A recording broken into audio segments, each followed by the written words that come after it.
What if everything you do in the first 30 minutes after waking up is either adding years to your life or quietly taking them away? Not dramatically. Not in a way you feel immediately. But in a way that compounds, silently, daily, irreversibly, until the morning comes when something gives out and everyone calls it aging and nobody connects it to the 1,000 mornings that came before it. Here is what the research actually shows. A landmark study out of Harvard that tracked over 44,000 adults over the age of 60 for 2 full decades found that the single strongest predictor of how a person aged was not their genetics, not their medication, not their family history. It was their daily habits. Specifically their morning habits. The choices made in the first hour after waking either triggered the body's repair systems or suppressed them. Every single day. Without exception. And here is what makes this urgent for you right now. After 65, most people have already started scaling back. They have already started accepting. The assumption, quiet, unspoken, embedded in every interaction with a healthcare system that spends more time managing decline than preventing it, is that the trajectory only goes one direction. That the body is winding down. That the goal now is to slow the loss, not reverse it. That assumption is wrong. And the science that disproves it is not obscure. It is sitting in peer-reviewed journals that your 11-minute appointment never has time to cover. Your heart at 65 can still beat billions more times with the right daily conditions. Your brain retains the capacity to form new neural connections, new cells, new pathways, a property called neuroplasticity that does not switch off at any age. Your muscles, and this is the one that surprises people most, can grow stronger in your 70s than they were in your 50s if you give them the right signal at the right time. The body is not finished. It is waiting. And what it is waiting for begins the moment you open your eyes in the morning. Today I am giving you 3 morning habits ranked from foundational to most powerful. Number 3 is where most people start. Number 1 is where the real transformation happens. Stay through all 3 because the sequence matters. Each one creates the biological conditions that make the next one work better. And if this channel is where you want to keep getting the information your appointments are too short to deliver, subscribe right now and turn on the notification bell. Every week we bring you exactly this. Now let us get into it. Habit 3. Drink 16 ounces of water before anything else. This is the most underestimated 30 seconds of your entire day. While you sleep, your body continues working. Your kidneys filter. Your lungs exchange air. Your skin releases moisture. Your cells carry out the overnight repair processes that keep you functional. All of that work has a cost, and that cost is water. By the time you open your eyes in the morning, you are already in a state of mild to moderate dehydration regardless of how much you drank the evening before. Most people respond to this by making it worse. They reach for coffee first. Caffeine is a diuretic. It signals the kidneys to excrete more fluid. At the exact moment your body needs hydration, you are giving it a compound that accelerates dehydration. Caffeine also triggers a cortisol spike in the morning hours when cortisol is already naturally elevated as part of your wake cycle. Compounding that spike with caffeine on a dehydrated body creates a biochemical environment that puts unnecessary stress on the cardiovascular system, impairs cognitive clarity, and sets the hormonal tone for the entire day in the wrong direction. Here is what dehydration actually does to your body after 60 that nobody explains clearly enough. Your blood volume decreases when you are dehydrated. Thicker blood moves more slowly through your vessels. Your heart has to work harder to push it through the same network of arteries and capillaries. Over years of repeating this pattern every single morning, that added cardiac workload accumulates. The vessels that feed your brain receive less oxygen-rich blood in the morning hours, the hours when cognitive function is supposed to be sharpest. The joints that rely on synovial fluid for lubrication start the day running dry. The kidneys that filter metabolic waste from overnight repair processes cannot do that job efficiently without adequate fluid. 16 ounces of water before anything else. Before coffee. Before breakfast. Before your phone. Plain water. Room temperature or slightly warm. Cold water requires your body to expend energy bringing it to body temperature before it can be absorbed, which adds a minor but unnecessary metabolic burden first thing in the morning. If you want to add something, a squeeze of fresh lemon provides vitamin C, supports liver function, and aids the kidneys in the morning filtration process. Drink it within the first 5 minutes of waking. Not sip slowly over an hour. Consumed intentionally over about 5 minutes so the volume reaches your digestive system before the morning cortisol peak fully arrives. Then wait 30 minutes before breakfast. This gives your digestive system time to move the water into the small intestine where it is absorbed into circulation before you add food to the process. Research published in the Journal of Human Nutrition and Dietetics found that adults who consistently hydrated first thing in the morning showed measurably better blood pressure regulation, improved cognitive performance in morning assessments, and significantly better kidney function markers over time compared to those who delayed morning hydration. 16 ounces. Before everything else. Every single morning without exception. This is the foundation on which the next 2 habits stand. Habit 2. Stand on one leg for 30 seconds per side. This will look too simple to matter. It is not. Falls are not simply unfortunate accidents. Falls are the leading cause of injury-related death in adults over 65 in the United States. Every single year more than 3 million older adults are treated in emergency rooms for fall-related injuries. More than 800,000 of those cases require hospitalization. And the trajectory after a serious fall, the loss of confidence, the reduced mobility, the fear that permanently shrinks the world a person moves through, is one of the most consistent accelerators of physical and cognitive decline in the senior population. Here is what nobody tells you about why falls happen. Falls are not primarily caused by weak legs. They are caused by a breakdown in the communication system between the brain and the body, specifically the speed and accuracy with which the nervous system detects a balance disruption and fires the correct muscles to correct it. That communication system is called proprioception. And like every other system in the body, it atrophies when it is not challenged. When you walk on flat surfaces, sit in chairs, ride in cars, and spend most of your day in predictable controlled movements, which is the reality of most seniors' daily lives, your proprioceptive system receives no meaningful challenge. It receives no reason to maintain its speed or accuracy. And it slowly degrades. Standing on one leg for 30 seconds is not a balance trick. It is a neurological training stimulus. When you lift one foot off the floor, your entire neuromuscular system is forced into active problem-solving mode. Your ankle, knee, and hip stabilizers fire continuously, making micro-corrections. Your cerebellum, the part of the brain responsible for coordinating movement and balance, receives a high-density stream of positional feedback from every joint and muscle in your standing leg and responds with corrective signals in real time. The more frequently you create this demand, the faster and more accurate those neural pathways become. A study published in the British Medical Journal found that adults over 60 who could not stand on one leg for 10 seconds had a significantly higher risk of death from all causes within the next 7 years compared to those who could. The connection between balance capacity and longevity is not correlation. It reflects the overall integrity of the neuromuscular and cardiovascular systems. Balance is a biomarker. Here is exactly how to practice this safely and effectively every morning. Stand near a kitchen counter, a sturdy chair back, or a wall.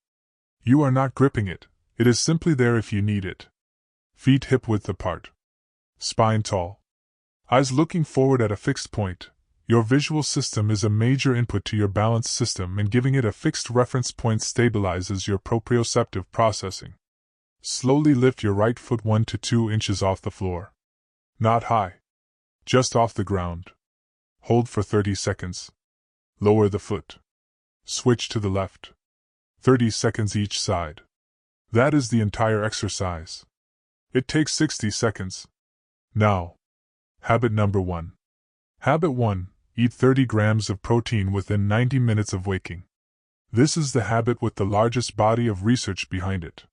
This is the one that the majority of seniors are getting wrong, not because they are eating poorly in a general sense, but because of a specific timing and quantity error that quietly undermines everything else they do for their health. Here is the biological reality of muscle loss after 60 that you need to understand before the solution makes sense. After the age of 60, the human body loses approximately 3% of its muscle mass every year without deliberate intervention. The clinical term is sarcopenia. By the time most people reach their mid-70s, they have lost between 20 and 40% of the muscle mass they had at their peak. And muscle is not simply a cosmetic concern. Muscle is metabolically active tissue. It is the primary site of glucose disposal, meaning strong muscles protect directly against insulin resistance and type 2 diabetes. It is the primary determinant of functional strength, the ability to rise from a chair, climb a step, carry groceries, catch yourself from a stumble. It is directly correlated with bone density because the mechanical load muscles place on bone is what stimulates bone to maintain its density. And it is strongly associated with cognitive function. Muscle tissue produces compounds during contraction that cross the blood-brain barrier and support neurogenesis. When muscle goes, everything is harder, and everything is at higher risk. Here is the problem with how most seniors eat protein. The typical pattern is this: minimal protein at breakfast, perhaps toast, fruit, cereal, moderate protein at lunch, a sandwich, some soup, and then the majority of the day's protein at dinner. This pattern feels normal because it mirrors a lifetime of eating habits. But after 60, it is biologically counterproductive in a way that most physicians never explain. Your body can only use approximately 30 to 40 grams of protein per meal for muscle protein synthesis. Any amount above that threshold at a single meal does not get stored as muscle, it gets metabolized as energy or excreted. So loading most of your protein into one evening meal means you are getting one meaningful muscle protein synthesis stimulus per day when you could be getting 3. But the timing problem goes further than distribution. In the morning hours after overnight fasting, your muscles are in a state of elevated protein sensitivity. The receptors responsible for triggering muscle protein synthesis, specifically the mTOR pathway, are primed and waiting for a sufficient leucine signal. Leucine is the specific amino acid that acts as the master switch for muscle repair and growth. And the threshold for triggering that switch after 60 is significantly higher than it was at 40, a phenomenon researchers call anabolic resistance. This means you need more protein, earlier, with higher leucine content, to produce the same muscle-building stimulus that a smaller amount of protein would have triggered decades ago. 30 grams of complete protein within 90 minutes of waking. That is the evidence-based target. A study published in the American Journal of Clinical Nutrition found that older adults who consumed at least 30 grams of protein at breakfast showed significantly greater rates of muscle protein synthesis throughout the day and measurably better preservation of lean muscle mass over 12 weeks compared to those who consumed the same total daily protein but skewed it toward later meals. The protein sources that matter most are complete proteins, those containing all 9 essential amino acids in sufficient quantities to trigger the leucine threshold effectively. 3 whole eggs provide approximately 18 grams of complete protein with one of the highest leucine concentrations of any food. 1 cup of Greek yogurt provides 17 to 20 grams depending on the brand, with the casein protein component providing a sustained release that continues feeding muscle synthesis for several hours. 4 ounces of lean chicken or turkey breast provides approximately 35 grams.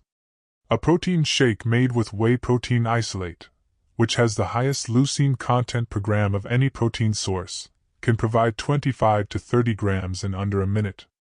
The combination that research supports most strongly for seniors is 2 to 3 whole eggs paired with Greek yogurt.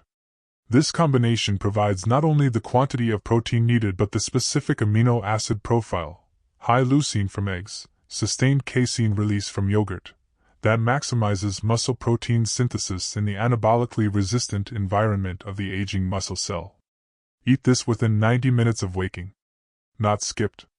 Not replaced with a light breakfast because you are not hungry in the morning, which is often itself a sign of hormonal dysregulation that adequate morning protein helps correct over time. Within 2 weeks of consistent morning protein at this level, most people notice a meaningful reduction in afternoon energy crashes. Within 4 to 6 weeks, the strength improvements in daily functional activities, getting up from chairs, carrying bags, climbing stairs, become noticeable.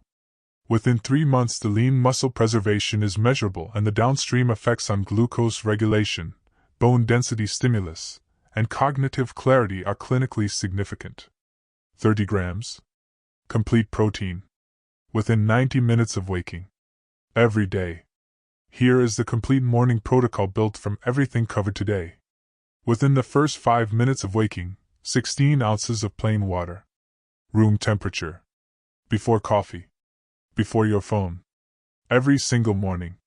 Within the first 15 minutes, 1 leg balance training. 30 seconds per side. Near something stable. Eyes forward. Progress to eyes closed as your balance improves. Within 90 minutes of waking, 30 grams of complete protein.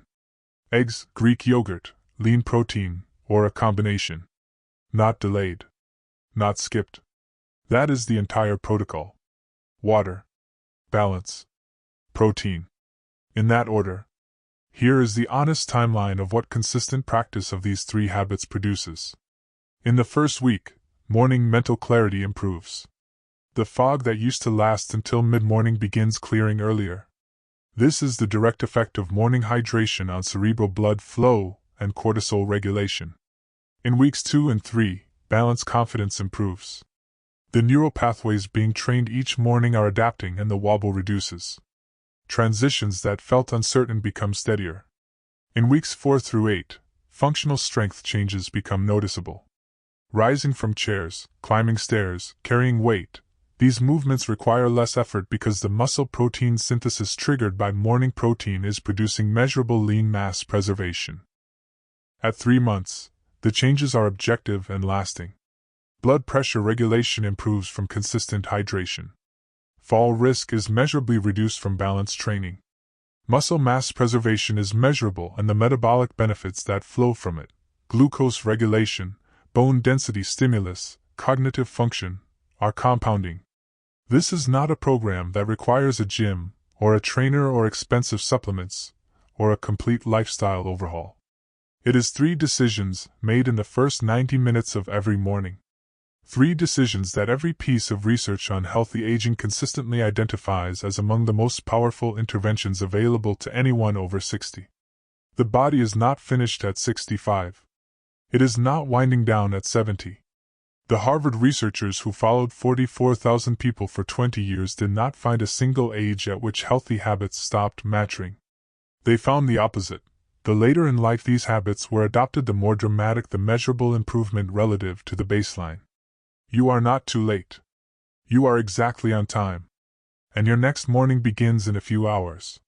Drop your age and your state in the comments right now and tell me which of these 3 habits you are starting tomorrow. I read every comment.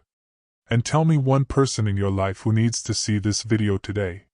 Because the choices being made in the first hour of tomorrow morning are being made right now by the people you care about, and most of them are making the wrong ones without knowing it. Subscribe. Share this. And show up tomorrow morning with 16 ounces of water in your hand before anything else. Your body has been waiting for this.